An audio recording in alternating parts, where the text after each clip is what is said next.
Good morning बच्चों। आज हम पढ़ेंगे चैप्टर 2 फसलों के त्यौहार। चैप्टर पढ़ने से पहले आप ज़रूर ये चैप्टर एक बार अच्छे से रीड कर लीजिए, क्योंकि इसमें उत्तर भारत और बिहार की भाषा का प्रयोग हुआ है जो कि आपको अच्छे से समझ में नहीं आएगा। इसलिए जब आप पढ़े रहेंगे तो मैं एक्सप्लेन करूँगी तो आपको अच्छे से वो समझ में आएगा कि क्या लिखा है। अब आपको पता है भारत त्योहारों का देश है। बहुत सारे त्यौहार होते हैं, हर धर्म के अलग अलग त्यौहार, हर जाति के अलग अलग त्यौहार, हर मौसम के अलग अलग त्यौहार और फसलों के त्यौहार, जिन्हें कि आप इंग्लिश में हार्वेस्ट फेस्टिवल कहते हैं। यानी जब किसान खेत में नई फसल के बीज बोता है तो उसको भी हम त्यौहार के रूप में मनाते हैं। तो आज हम उसी में से एक त्यौहार के बारे में पढ़ेंगे। सारा दिन बोरसी के आगे बैठकर हाथ तापते हुए गुजर जाता है। कहाँ तो खिचड़ी के समय धूप में गर्माहट की शुरुआत होनी चाहिए और यहाँ हम सूरज के इंतजार में आस लगाए बैठे हुए हैं। पूरे 10 दिन हो गए सूरज लापता है। आज सुबह तो रजाई से निकलने की हिम्मत ही नहीं हो रही थी। अब सबसे पहला शब्द बोरसी। बोरसी क्या होता है? मिट्टी का बना हुआ होता है वो, बड़ा सा गोल ऐसे वाटके के जैसा, और उसमें कोयला और उपला ये सब रख के, छाना कोयला ये सब रख के लोग ठंडी के दिनों में आग जलाते हैं और अपने घरों में रखते हैं। उत्तर भारत के क्षेत्रों में बहुत ठंडी पड़ती है, इसलिए वहाँ बोरसी सबके घर में होता है। तो यही बताया जा रहा है कि पूरा दिन बीत गया है हाथ तापते हुए, और खिचड़ी के समय, खिचड़ी क्या, खिचड़ी खाने वाली खिचड़ी नहीं, यहाँ खिचड़ी से मतलब मकर संक्रांति के त्यौहार से है। हाँ, बिहार में मकर संक्रांति को खिचड़ी भी कहा जाता है, बिहार और उत्तर भारत के बहुत सारे राज्यों में। हाँ, तो वही कहा जा रहा है कि खिचड़ी के समय यानी मकर संक्रांति के समय, उत्तरायण जिसको आप बोलते हैं, उस समय ठंडी थोड़ी कम होने लगती है और वातावरण में थोड़ी थोड़ी गर्माहट आ जानी चाहिए। लेकिन पूरे 10 दिन हो गए और सूरज लापता, यानी 10 दिन से सूरज नहीं निकला है। आपके लिए ये नई बात होगी, लेकिन उन प्रदेशों में, हम उत्तर भारत के बारे में पढ़ रहे हैं, वहाँ पे ठंडी के दिनों में यानी दिसंबर जनवरी वगैरह में इतनी ठंड पड़ती है कि वाकई में 8-10 दिनों तक सूरज नहीं निकलता है और कोहरा ही कोहरा छाया हुआ होता है। जैसे आपके यहाँ समर वैकेशन पड़ता है, वैसे वहाँ विंटर वैकेशन पड़ता है स्कूलों में। इतनी ठंडी होती है, इतनी ठंडी है कि रजाई से निकलने का मन ही नहीं हो रहा है। बाहर देखने से तो समय का अंदाज बिल्कुल नहीं हो रहा, लेकिन घर में हो रही चहल पहल अब पता चल रही है। रह रहकर कानों में कभी चापाकल के चलने और पानी के गिरने की आवाज़, तो कभी किसी के हाथ लगाने की आवाज़ आ रही थी। जा भाग के देख केरा के पत्ता आइल कि ना। अब लेखक कह रहा है कि जब सूरज ही नहीं निकला है तो पता ही नहीं चल रहा है कि टाइम क्या हो रहा है, इसलिए बाहर देखने से समय का अंदाज़ा नहीं हो रहा है। लेकिन घर में जो बड़े लोग हैं वो उठ गए हैं और अपना अपना काम कर रहे हैं, इसलिए चहल पहल हो रही है, जिससे कि पता चल रहा है कि हाँ, सुबह हो गई और काफ़ी टाइम हो गया है। और कानों में चापाकल चलने की आवाज़। चापाकल क्या होता है? Hand pump. तो उसके चलने की आवाज़ और पानी के गिरने की आवाज़, और कभी किसी के हाँक लगाने, हाँक यानी किसी को चिल्ला के बुलाना कि ओए इधर आओ, ऐसे घर में लोग बुलाते हैं ना एक दूसरे को, तो उस आवाज़ से पता चल रहा है। अब जो एक लाइन है वो वहाँ की भाषा है, इसलिए अब समझिए उसको। जा भाग के देख केरा के पत्ता आइल कि ना। अब ये कोई किसी से कह रहा है कि भाग के देख के आओ केला का पत्ता आया या नहीं। आज ई लोग के उठे के नहीं के का, बोल जल्दी तैयार हो खस। फिर से वही भाषा कि आज इन लोगों को उठना है कि नहीं। घर के जो बड़े लोग होते हैं वो बच्चों के ऊपर चिल्लाते हैं ना कि ये लोग उठ नहीं रहे, तो आज इन लोगों को उठना है कि नहीं, बोलो जल्दी तैयार हो जाएं। अब तो उठने में ही भलाई है। लेखक कैसे सोचता है कि अब तो उठना ही पड़ेगा। नहा धोकर हम सभी एक कमरे में इकट्ठा हुए। दादा और चाचा ने क्या सफ़ेद चकाचक माड़ लगी धोती और कुर्ता पहना हुआ है। खिचड़ी में ऐसन टाढ़ हम पहले कब्बो ना देखनी, सारा देह कनकना देता। पापा ने कहा। शायद आज धोती में उन्हें कुछ ज़्यादा ठंड लग रही थी। सब लोग नहा धो के, क्योंकि त्यौहार का दिन है तो नहा धो के एक कमरे में इकट्ठा हुए। दादा और चाचा ने सफ़ेद बिल्कुल माण लगी धोती और कुर्ता। माण क्या होता है? सूती कपड़ों में जो रिवाइव देते हैं उसको बोलते हैं माण देना। और पापा क्या कह रहे हैं? खिचड़ी में ऐसन टाड़ हम पहले कब्बो ना देखनी। यानी खिचड़ी में, मकर संक्रांति में ऐसी ठंडी, टाड़ यानी ठंडी, ऐसी ठंडी मैंने पहले कभी नहीं देखी। पूरा देह कपकपा रहा है। क्योंकि पापा ने भी धोती पहनी हुई है तो उन्हें कुछ ज़्यादा ही ठंडी लग रही थी शायद आज। नेक्स्ट है, सामने मचिया पर खादी की सफ़ेद साड़ी पहने हुए दादी बैठी थी। अब दादी के बारे में बताया जा रहा है। मचिया क्या होता है? मचिया यानी स्टूल जैसा होता है, लेकिन वो जिस तरह खाट बिना हुआ होता है रस्सी से, उसी तरह वो रस्सी का बिना हुआ होता है। बुजुर्ग महिलाएं उसी पे बैठती हैं। तो दादी सफ़ेद साड़ी पहनी हुई हैं। आज दादी ने अपने बाल धोए हैं, झक सफ़ेद सेमल की रुई जैसे हल्के फुल्के बाल। गौर से देखने पर एक भी काला बाल नज़र नहीं आता। यानी दादी के पूरे बाल एकदम सफ़ेद हैं, एक भी काला बाल नहीं है। बिल्कुल धुली धुली सी लग रही हैं दादी। मतलब दादी एकदम नीट एंड क्लीन, वाइट कपड़ा पहनी है, बाल खुले हैं, वाइट वाइट बाल हैं।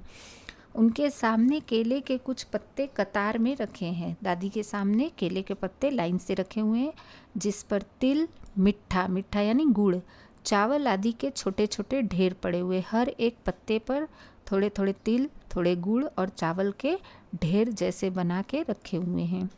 हमें बारी बारी से उन सभी चीज़ों को छूने और प्रणाम करने के लिए कहा गया। जब सब ने ऐसा कर लिया तो उन सभी चीज़ों को एक जगह इकट्ठा करके दान दे दिया गया। हाँ, घर में जितने सदस्य हैं उनसे उन चीज़ों को छूने के लिए कहा गया और उसके बाद उन सभी चीज़ों को दान किया गया। आपको शायद पता होगा कि मकर संक्रांति के दिन दान का बहुत महत्व होता है और उत्तर भारत में ये सब धार्मिक प्रवृत्तियाँ कुछ ज़्यादा है और वहाँ का रहन सहन इस तरह का है, तो वहाँ ये सब चीज़ें दान में उस दिन दी जाती हैं। आज तो अप्पी दीदिया बुरी फंसी। उन्हें न तो चूड़ा दही ही पसंद है और न ही खिचड़ी, पर आज तो फरमाइशी नाश्ता नहीं चलेगा। उन्हें दोनों ही चीज़ें खानी पड़ेगी। आज खिचड़ी जो है, अब लेखक अपने मन में सोच रहा है कि आज बड़ी दीदी, अप्पी दीदिया यानी बड़ी दीदी, बहुत बुरी तरह फंसी हैं, क्योंकि उस दिन दो ही चीज़ें बनती हैं, एक खिचड़ी और एक चूड़ा और दही। चूड़ा यानी पौआ, पौआ दही, वहाँ के लोग वही खाते हैं। देखिए, आप अभी यही पढ़ रहे हैं हर जगह की संस्कृति। पहले आपने तिब्बत के बारे में पढ़ा था, अब अपने देश की संस्कृति के बारे में पढ़ रहे हैं। तो हमारे यहाँ हर एक फेस्टिवल का कुछ खास खाना होता है कि आज ये फेस्टिवल है तो इस फेस्टिवल पे ये खास यही खाना बनेगा। तो ऐसा ही है वहाँ पे बिहार में खिचड़ी के दिन यानी मकर संक्रांति के दिन खिचड़ी बनती है और पौआ और दही खाया जाता है। तो न ही उसकी दीदी को दोनों चीज़ें नहीं पसंद है, लेकिन आज और कुछ भी नहीं बनेगा, सिर्फ यही दोनों चीज़ें लोगों को खानी पड़ती हैं। खिचड़ी खाने के बाद सभी ने गया से आए तिल, गुड़ और चीनी के तिलकुट को बड़े चाव से खाया। अब खिचड़ी खाने के बाद गया, गया बिहार का बहुत ही प्रसिद्ध धार्मिक स्थल है। तो वहाँ की तिलकुट बहुत प्रसिद्ध है। तिलकुट यानी तिल का बना हुआ एक मिठाई जिसमें तिल और गुड़ होता है, चीनी होता है। तो सबने बहुत अच्छे से खाया। खाते खाते मैं सोच रही थी कि कितनी अलग है ना ये खिचड़ी जो अभी हम मना रहे हैं। स्कूल में हम जो खिचड़ी मनाते थे उसकी अलग ही मस्ती हुआ करती थी। अब जो लेखक हैं वो अपने स्कूल के दिनों की खिचड़ी याद कर रहे हैं, यानी वो कैसे स्कूल में थे तब मकर संक्रांति मनाते थे। छुट्टी का दिन, स्कूल में तो छुट्टी ही होती थी, लेकिन नाव में बैठकर गंगा नदी की सैर और फिर टापू पर बालू में दौड़ते हुए पतंग उड़ाना या उड़ाने की कोशिश करना, कितना मज़ा आता था। इधर हम पतंग उड़ाते थे और वहीं थोड़ी दूर पर गुरुजी, विमला दीदा, आनंद जी, झिलमिट भैया सब मिलकर ईंट से बने चूल्हे पर बड़े बड़े कड़ाहों में खिचड़ी बनाते थे। हम भी बीच बीच में अपनी पतंगों को सुस्ताने का मौका देते हुए मटर और प्याज छीलने बैठ जाते। वैसी खिचड़ी फिर दोबारा खाने को नहीं मिली। वाकई ढंग कैसा भी हो, पर है ये खुशियों का त्यौहार। अब वो सोच रहे कि जब वो स्कूल में पढ़ते थे, छुट्टी का दिन होता था, पर वो अपने टीचर और टीचिंग स्टाफ के साथ वो लोग नाव पे बैठ के गंगा नदी की सैर करते थे। और गंगा नदी के किनारे पूरा जो रेत होता था वहाँ पतंग उड़ाते थे दौड़ दौड़ के। और उनके टीचर चूल्हा बनाते हैं, कच्चा चूल्हा ईंट और मिट्टी से वो बना के, और उस पर खिचड़ी बनाते थे बच्चों के लिए। बीच बीच में बच्चे भी आके थोड़ा बहुत हेल्प कर जाते थे, और यही उनके लिए खुशी का अवसर था। जनवरी माह के मध्य में भारत के लगभग सभी प्रांतों में फसलों से जुड़ा कोई न कोई त्यौहार मनाया जाता है। कोई फसलों के तैयार हो जाने पर खुशी बांटता है, तो कुछ लोग इस उम्मीद में खुश होते हैं कि अब पाला कम होगा। पाला यानी ठंडी। सूरज की गर्मी बढ़ने से खेतों में खड़ी फसल तेजी से बढ़ेगी। सभी प्रांतों और इलाकों का अपना रंग और अपना ढंग नजर आता है। इस दिन सब लोग अच्छी पैदावार की उम्मीद और फसलों के घर में आने की खुशी का इजहार करते हैं। उत्तर प्रदेश, बिहार, मध्य प्रदेश में मकर संक्रांति या तिल संक्रांत, असम में बिहू, केरल में ओणम, तमिलनाडु में पोंगल, पंजाब में लोहड़ी, झारखंड में सरहुल, गुजरात में पतंग का पर्व सभी खेती और फसलों से जुड़े त्यौहार हैं। इन्हें जनवरी से मध्य अप्रैल तक अलग अलग समय मनाया जाता है। हाँ, अब जनवरी महीने का जो मध्य यानी बीच का समय यानी 15-16 जनवरी, जैसे कि आप मनाते 14 जनवरी को उत्तरायण, तो तभी से फसलों के त्यौहार की शुरुआत भारत के अलग अलग प्रदेशों में होती है और ये अप्रैल तक चलता है। उस समय कहीं नए फसल के बीज बोने की खुशी में त्यौहार मनाया जाता है, कहीं फसल पक के तैयार हो चुका होता है, उसको काट के घर लाया जाता है, इसलिए खुशी मनाया जाता है। और कहीं इसलिए खुशी मनाया जाता है कि अब ठंडी कम होगी तो सूरज की रोशनी से फसल अच्छे से बढ़ेगी। तो आपको यहाँ प्रदेशों का नाम और वहाँ कौन सा फसलों से जुड़ा त्यौहार यानी हार्वेस्ट फेस्टिवल मनाया जाता है, ये आपको यहाँ पे दिया गया है। झारखंड में सरहुल बड़े जोशो खरोश के साथ मनाया जाता है। 4 दिनों तक इसका जश्न चलता रहता है। अब झारखंड में जो फसलों का त्यौहार है हार्वेस्ट फेस्टिवल, उसका नाम है सरहुल। उसके बारे में आपको इसमें बताया जाएगा। अलग अलग जनजातियाँ इसे अलग अलग समय में मनाती हैं। संथाल लोग फरवरी मार्च में, तो ओरांव लोग इसे मार्च अप्रैल में मनाते हैं। आदिवासी आमतौर पर प्रकृति की पूजा करते हैं। सरहुल के दिन विशेष रूप से साल के पेड़ की पूजा की जाती है। यही समय है जब साल के पेड़ों में फूल आने लगते हैं और मौसम बहुत ही खुशनुमा हो जाता है। स्त्री पुरुष दोनों ही ढोल मंजीरे लेकर रात भर नाचते गाते हैं। अब वहाँ पे 2 जातियाँ हैं, संथाल और ओरांव। ये लोग अलग अलग टाइम पर ये त्यौहार मनाते हैं। उस समय साल के पेड़ की पूजा होती है सरहुल के त्यौहार पर, और लोग रात भर नाचते गाते हैं। चारों ओर फैली हुई छोटी छोटी घाटियाँ, लंबे लंबे साल के वृक्षों का जंगल और वहीं आसपास बसे छोटे छोटे गांव, ये आपको झारखंड के बारे में थोड़ा सा बताया गया है। लिपे पुते करीने से बुहारे और सजाए गए अपने घरों के सामने लोग एक पंक्ति में कमर में बाहें डालकर नृत्य करते हैं। वहाँ पर बुहारना यानी साफ करना, झाड़ू लगाना। तो घर को लीप पोत कर, झाड़ू लगाकर और सजाकर लोग घर को सुंदर बनाते हैं, क्योंकि त्यौहार है। त्योहारों पे हम भी अपने घरों को सजाते हैं और घरों के सामने लोग लाइन में खड़े होकर नृत्य करते हैं। अगले दिन वे नृत्य करते हुए घर घर जाते हैं और फूलों के पौधे लगाते हैं। घर घर से चंदा मांगने की भी प्रथा है। रात को वो अपने घर के सामने नृत्य करते हैं और फिर सुबह होने पर सबके घरों घरों में जाकर फूल वाले पौधे लगाते हैं। ये देखिए एक अच्छी चीज़ है, जो हम लोग सेव ट्री बोलते हैं और ट्री प्लांट करना चाहिए, ये सब सिखाते हैं। तो वो त्यौहार में ही, इनके त्यौहार का ही एक हिस्सा है। तो इसी बहाने सबके घर में ये लोग एक एक पेड़ लगा के आते हैं और सबके घर से चंदा भी मांगते हैं। पर चंदे में मालूम है क्या मांगते हैं? अब ये बात है, पैसा नहीं मांगते, मुर्गा, चावल और मिश्री, ये चीज़ें मांगते हैं। फिर चलता है खाने पीने और खेलों का दौर। हाँ, मुर्गा, चावल और मिश्री इसीलिए मांगते हैं कि रात को वो पार्टी मनाएंगे, और जब सुबह सब जगह सबके घरों से वो चंदा लेके आते हैं तो रात को फिर खाने पीने और खेल का दौर चलता है। तीसरे दिन जाकर पूजा होती है, जिसके बाद लोग अपने कानों में सरई का फूल पहनते हैं। तीसरे दिन पूजा की जाती है और उसमें लोग अपने कान पे सरई का फूल पहनते हैं। सरई एक पेड़ का नाम है। इसी दिन से वसंत ऋतु की शुरुआत मानी जाती है। धान की भी पूजा होती है। पूजा किया हुआ आशीर्वादी धान अगली फसल में बोया जाता है। इसी दिन से, जिस दिन सरहुल इनका होता है इनके कैलेंडर के हिसाब से, उसी दिन से वसंत ऋतु की शुरुआत होती है और धान की पूजा की जाती है। धान आप जानते हैं, चावल धान में से निकलता है, तो और जो पूजा किया हुआ धान होता है उसी को नए फसल के लिए बोया जाता है। तो झारखंड में फसल का त्यौहार सरहुल मनाने के ये रिवाज है। अब तमिलनाडु में मकर संक्रांति या फसलों से जुड़े त्यौहार को पोंगल कहा जाता है। पोंगल आपने नाम सुना होगा। इस दिन खरीफ की फसलें यानी चावल, अरहर कट कर घर में पहुंचता है। यानी उस दिन नया फसल बोया नहीं जाता है, बल्कि फसल पक जाता है और कट के घर में पहुंचता है। यानी नया फसल घर में आया है, उस खुशी में ये त्यौहार मनाया जाता है।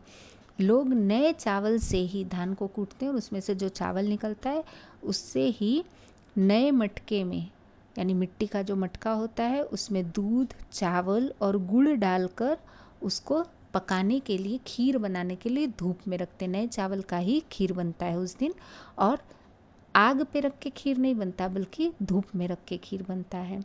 और हल्दी शुभ होती है, इसलिए हल्दी को, साबुत हल्दी जो होती, खड़ी हल्दी, उसको मटके के मुंह के चारों ओर बांध देते हैं। ये मटका कई घंटों तक बाहर रहता है धूप में, जिसके कारण दूध में उफान आता है, दूध उबलता है और गिरने लगता है। और जैसे ही दूध और चावल मटके से बाहर गिरता है उफान आके, ऐसे ही लोग चिल्लाते हैं पोंगला पोंगल, पोंगला पोंगल, यानी खिचड़ी में उफान आ गया। ये शुभ माना जाता है। अब गुजरात में पतंगों के बिना तो मकर संक्रांति का जश्न अधूरा ही माना जाएगा। क्यों? क्योंकि गुजरात में तो ये पतंगों का ही त्यौहार है, काइट फेस्टिवल। इस दिन आसमान की ओर यदि नज़र उठाएं तो शायद हर आकार और रंग रूप की पतंगे आकाश में लहराती हुई मिले। प्रत्येक गुजराती, चाहे वह किसी भी धर्म, जाति या आयु का हो, पतंग उड़ाता है। हजारों लाखों पतंगों से सूर्य भी ढक सा जाता है। और यहाँ गुजरात में पतंगों के त्यौहार के लिए ही मकर संक्रांति मशहूर है। अब है पेज नंबर 16। इसमें अब कुमाऊं प्रदेश में किस तरह मकर संक्रांति का त्यौहार मनाया जाता है। कुमाऊं में मकर संक्रांति को घुघुतिया कहते हैं। देखिए, त्यौहार एक ही है, हर प्रदेश के हिसाब से उसका नाम और उसके रीति रिवाज बदल जाते हैं बस। इस दिन वहाँ आटे और गुड़ को एक साथ गूंथ कर, यानी आटे में गुड़ डालकर उसको बांध लिया जाता है, जैसे रोटी के लिए आटा गूंथा जाता है वैसे, और उसके पकवान बनाए जाते हैं। इन पकवानों को तरह तरह के आकार दिए जाते हैं। ये जो पकवान बनाए जाते हैं उसको अलग अलग आकार के बनाए जाते हैं, जैसे डमरू, तलवार, दानिम का फूल, ये सब। पकवान को तलने के बाद एक माला में पिरोया जाता है। पहले आटा बांध लेते हैं, आटे में गुड़ डाल के आटा बांध लेते हैं, उसके बाद उससे अलग अलग डिज़ाइन बनाते हैं और उसको तलते हैं। उसके बाद उसको एक माला बनाया जाता है उससे, और माला के बीच में संतरा और गन्ने की गंडेरी पिरोई जाती है। यह काम बच्चे बहुत रुचि और उत्साह के साथ करते हैं। बच्चों को तो ये काम बहुत अच्छा लगेगा। सुबह बच्चों को माला दी जाती है। बहुत ठंड के कारण पक्षी पहाड़ों से चले जाते हैं। उन्हें बुलाने के लिए बच्चे इस माला से पकवान तोड़ तोड़ कर पक्षियों को खिलाते हैं और गाते हैं। ठंड के दिनों के कारण पक्षी जो चले गए होते हैं उनको बुलाने के लिए इस माला का प्रयोग किया जाता है। बच्चे ये माला लेकर पहाड़ों पर जाते हैं और माला में से वो पकवान तोड़ तोड़ के फेंकते जाते हैं और पक्षियों को गाना गा के बुलाते हैं। गाना कैसे गाते हैं? कौआ आओ घुघुत आओ, ले कौआ बड़ो, मके देजा सोने का घड़ो, खा ले पूरी मके देजा सोने की छुरी। इसके साथ ही जिस चीज़ की कामना हो वह मांगते हैं। जैसे कौआ से बोलते हैं कि लो बड़ा खा लो और मुझे सोने की घड़ी दे दो, ये पूरी खा लो और मुझे सोने की छुरी दे दो। इसी तरह बच्चे गा गा के जो उनको मांगना होता है कि ये खा लो और मुझे ये चीज़ दे दो, ऐसे करके पक्षियों को बुलाते हैं। और ऐसा मान्यता है कि ऐसा मांगने से शायद विश पूरी होती है अपनी, इसलिए ये प्रथा है। इस है ना कितने अलग अलग अंदाज मकर संक्रांति को मनाने के। हाँ, मैंने यही बात कही थी ना कि एक ही त्यौहार है लेकिन अलग अलग प्रदेशों में उसके नाम भी बदल जाते हैं और रीति रिवाज मनाने के ढंग भी बदल जाते हैं। कहीं दूध चावल और गुड़ की खीर बनती है तो कोई 5 प्रकार के नए अनाज की खिचड़ी बनाता है। कहीं कहीं लोगों का सैलाब नदी में स्नान के लिए उमड़ पड़ता है। लोग ठंड से ठिठुरते रहेंगे पर बर्फीले पानी में कम से कम एक डुबकी तो ज़रूर लगाएंगे। हाँ, अब उत्तर प्रदेश में जहाँ भी गंगा नदी है, जैसे वाराणसी में, वहाँ पे मकर संक्रांति के दिन स्नान का बहुत महत्व है। बहुत ठंडी वहाँ पड़ती है, जैसे आपने आगे पढ़ा कि 10-10 दिन तक सूरज नहीं दिखता है, तो पानी बिल्कुल बर्फ़ जैसा ठंडा होता है। फिर भी लोग नहाने के लिए आते हैं। एक डुबकी तो एक डुबकी लेकिन लगाएंगे। क्यों? क्योंकि ये हमारी संस्कृति है, ये हमारी परंपरा है, तो लोग इसका पालन करते हैं। हाल यह होता है कि इन जगहों पर तिल रखने की भी जगह नहीं होती है और इतनी भीड़ होती है गंगा घाटों पर, बिल्कुल मेला लगा होता है। तिल से याद आया, मकर संक्रांति के दिन पानी में तिल डालकर स्नान करना, तिल दान करना, आग में तिल डालना, तिल के पकवान बनाना विशेष महत्व रखता है। यानी मकर संक्रांति पे तिल का ही विशेष महत्व है। आपके यहाँ भी तिल के लड्डू आते होंगे, तिल की चिक्की आती होगी, आप लोग खाते होंगे मकर संक्रांति पे। तो ये क्यों महत्वपूर्ण है? देखिए, हमारे भारत में जितने भी त्यौहार हैं उनके जो रीति रिवाज हैं वो इस ढंग से बनाए गए हैं कि वो मौसम के हिसाब से हमारे स्वास्थ्य को नुकसान न करें। मकर संक्रांति ठंडी में पड़ती है और ठंडी में डॉक्टर भी कहते हैं कि अगर तिल खाया जाए तो तिल और गुड़ वो हमारे स्वास्थ्य के लिए बहुत अच्छा होता है। हमको गर्मी मिलती है, एनर्जी मिलती है और ताकत मिलती है।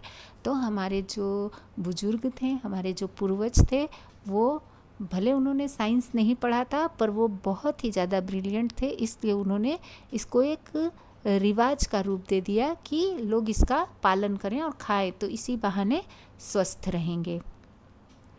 तुम्हारे घर या इलाके में इस त्यौहार को कैसे मनाया जाता है? इसे खिचड़ी, पोंगल, मकर संक्रांति या कुछ और कहा जाता है?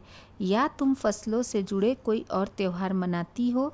यदि तुम आपस में बात करो तो तुम्हें यह जानकर हैरानी होगी कि कई बार एक ही इलाके में रहने वाले लोग भी इस त्यौहार को अलग अलग ढंग से मनाते हैं। अब आपसे पूछा गया कि आपके इलाके में इस त्यौहार को क्या कहते हैं और इसको कैसे मनाया जाता है। तो आप सभी को पता है कि आप मकर संक्रांति कैसे मनाते हैं। तो ये चैप्टर बहुत ही नॉलेज वाला है, आपको पढ़ के अच्छा भी लगेगा और कुछ नई चीज़ें भी पता चलेंगी कि हमारे देश में ही कितने अलग अलग तरीके से एक ही त्यौहार को कितने अलग अलग तरीक़ों से मनाया जाता है और कहाँ किस तरह से मनाया जाता है, कहाँ के लिए क्या रीति रिवाज है। तो चैप्टर को ध्यान से पढ़िएगा और वीडियो को भी ध्यान से सुनिएगा। आगे इसमें मैं जो आपको लिखने के लिए दे रही हूँ क्वेश्चन आंसर, वो आप लोग लिखिएगा।